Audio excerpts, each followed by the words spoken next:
Jesus' last words, a message of hope. The air was thick with sorrow and the sky seemed to mourn with him. Every word Jesus spoke now carried the weight of eternity, a message not just for his followers but for the world itself. The streets of Jerusalem were silent, save for the distant whispers of those who had followed him so faithfully. The crowd had faded, leaving only a handful of disciples trembling near the rugged hill. Jesus, bruised and weary, lifted his gaze to the heavens, and his eyes, filled with an unshakable peace, met those of his closest friends. "Father," he began, his voice gentle yet unwavering, "forgive them, for they know not what they do." Even in the shadow of suffering, his heart overflowed with mercy.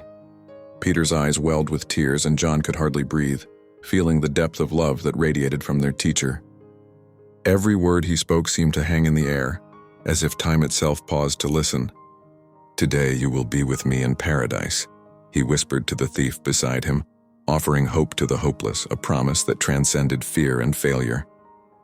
Around him, the earth seemed to tremble with grief and reverence, rocks cracking, the veil of the temple tearing in two, a divine proclamation that something extraordinary was unfolding.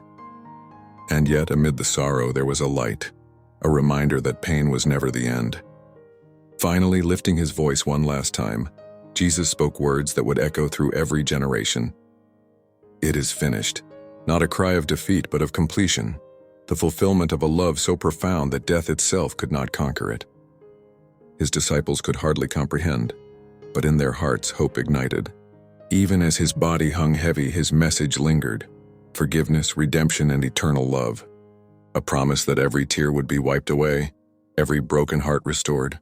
The story of his sacrifice was not just an ending, but a doorway to a new beginning, one that beckoned humanity to rise, believe, and carry his light into the world. If this story inspired you, don't forget to like this video and subscribe to Heroic Bible for more powerful stories of faith and hope. I'd love to hear your thoughts. What message did you take away from today's story? Share it in the comments below.